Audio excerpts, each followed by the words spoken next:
trucks built to serve. We'll get to Dak versus Brady in a second, but first, Mavericks and Warriors and Luka Doncic with the nice no-look to Dorian Smith for the slam. I understand the Mavericks were playing the Division II team out of Northern California. However, Luka's first quarter was as good of any quarter of basketball as anyone will play in the NBA all year. He had 22, 5, and 5 in a quarter, It was ridiculous. He was lights out. And this is how you're supposed to play against an opponent that you're expected to beat and really thrash. And he went all after them. Hornets, Nets, Miles Bridges. Gotta be the shoes. Look. He's shown up in the highlights a bunch for a team in the Hornets. They don't have a bunch of highlights. But I can't. And our friend Sarah Kustak's going to be here today. And I love going out to Barclays. That court freaks me out a little bit, man. It's just drab. It looks weird. Dark and I know it's supposed to be like a gritty New York City subway. I get the idea, but it's just, then you see this. It's like Jazz, T-Wolves, Donovan Mitchell drops Robert Covington and says, watch me. Oh, no, Rocco. Oh, you're going to the ground, big fella. Oh, I got this.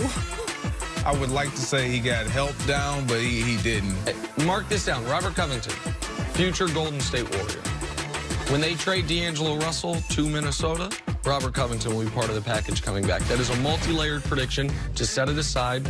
We saw this earlier. Clippers and Celtics. Kawhi says, take that, Daniel Tice. One of Kawhi's big plays in the second half, and one of the few times he showed a lot of explosion offensively in this game. It was not very explosive describing this play after the game. Kawhi got up. Everyone is excited in the arena except for him. Vintage Kawhi. Ballmer's doing yep. Get your roll on. Somersault out of that seat there. This is what he does. It's like it doesn't move him anything. No. All right, talk some Sunday action. Break out the measuring stick. Cowboys and Patriots this Sunday on Fox. Both teams can use this game to get a sense of who they are. And while the two quarterbacks are seemingly trending in opposite directions, Dak named NFC Offensive Player of the Week. Brady having his share of struggles. Jason Garrett knows Brady still the GOAT. He's arguably the greatest player that ever walked.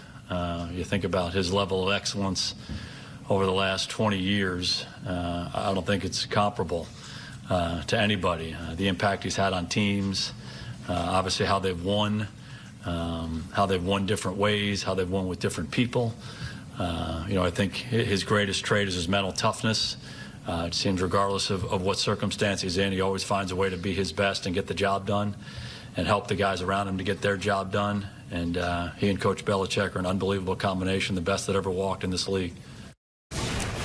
Yes, but does Tom Brady still instill that type of fear in opponents today as we approach this Sunday? I think the audience might be a little surprised by what I'm about to say here, but absolutely unequivocally, yes.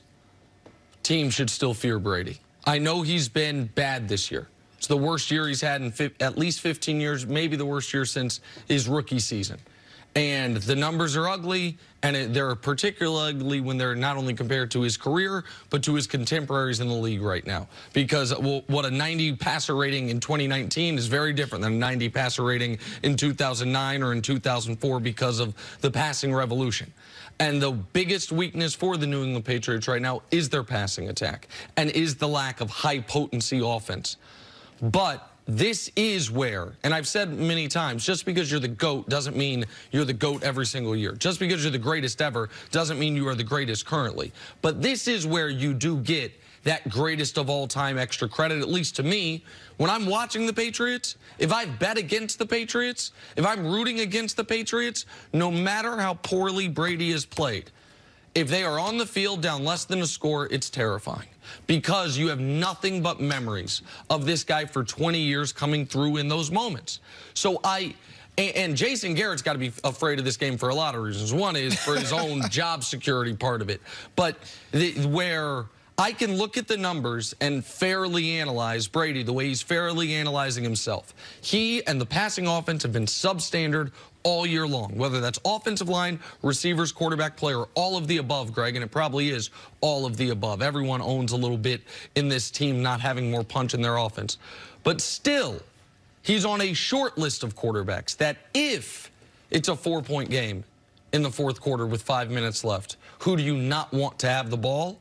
No matter how many quarterbacks are ranked above him, there's only 2 or 3 in football that you would feel more confident in that situation, even this season. At least for me, when I'm watching the Patriots, maybe too much of that is the ghosts of Christmas and Tom Brady's past, but it still is that relevant in my mind's eye, and I think that's what Jason Garrett's talking about. Okay, so before I answer the question, I'm going to address Jason Garrett in his presser.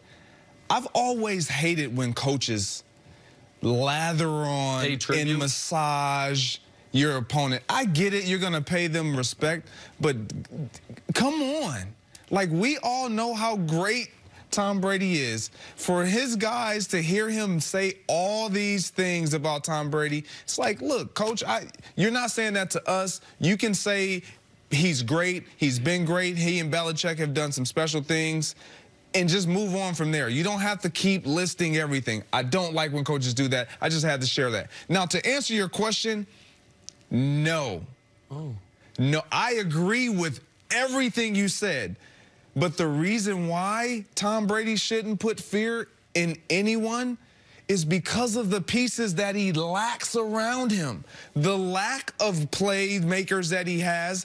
Edelman being the only guy that he can truly rely on. Outside of that, Philip Dorsett, Mohamed Sanu, I like these guys, but I'm not threatened by them. And so ultimately, it falls on Brady to say he can't do the same things that he would do had he been younger, or if he were younger, and if he were doing it with Randy Mosses or Antonio Brown. Greg, who did he have last year besides Gronk occasionally in the lineup? That he was such a different offense that he had last year that they marched their way to the Super Bowl. I guess what I'm saying is he's going to always be Brady. To your point, in the waning moments of the game, does he strike fear in you? Yes, because of exactly what you're talking about.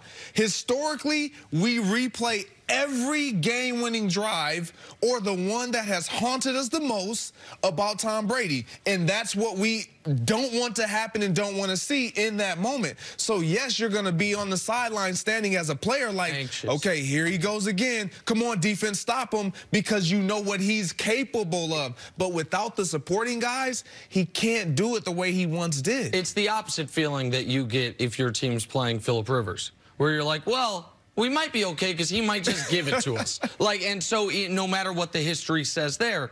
But Jenna, to quote a line from misquote a line from one of your favorite shows, you just yada-yada'd the Gronk. I mean, this is the guy who on a per-game basis, I would argue, is the most impactful tight end ever. Yes. And that's with respect to Shannon and Tony, who did it far longer, and I know how great those players were. But Gronk, even last year, a lesser version of himself. In the overtime against Kansas City, Gronk showed up, and on the only touchdown drive of the Super Bowl, Gronk showed up. But the other thing that was different last year is, last year, Tom Brady had 2 things to rely on, aside from Rob Gronkowski, he does not have this year. One is a far better offensive line, and the other is a far better running game, to where teams had to sell out against the Patriot run and allow Tom Brady those better looks, which he could then take advantage of. Now, again, I just want to be clear on this, though. Despite all that, he still scares me. As a guy who, I don't want to say I root against the Patriots, but I find myself betting against them a lot. It cost me a lot of money over the years. And so in those instances, rooting for my bets, you get anxious if Brady has a chance to drive the field and win the game, no matter how poorly he's played up to that point. But you're assuming that between these 2 teams, you're going to get to the point where they are down to 1 final drive. I don't even know if the Patriots can hold with the Cowboys to the point where all it's going to be is 1 final drive for Tom Brady. Well, listen, I think the Pats are going to win. I wouldn't be shocked if the Cowboys win.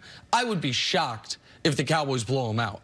If the Cowboys take a game where they're basically a touchdown dog, and Brady, the Pats are down so much late that it doesn't matter if Brady drives the field late. The question for this football game is going to be, how much can the Cowboys defense create pressure on Brady? Because that's, Greg, where he's been, no matter the GOAT stuff, where he's been very poor all year long. And the Cowboys have been inconsistent in creating those pressures, so we'll see what happens. All right, let's take a break. Coming up, Ben Simmons did the unthinkable, and yada, yada, yada. We're talking about it next on First Things First. Never yada yada.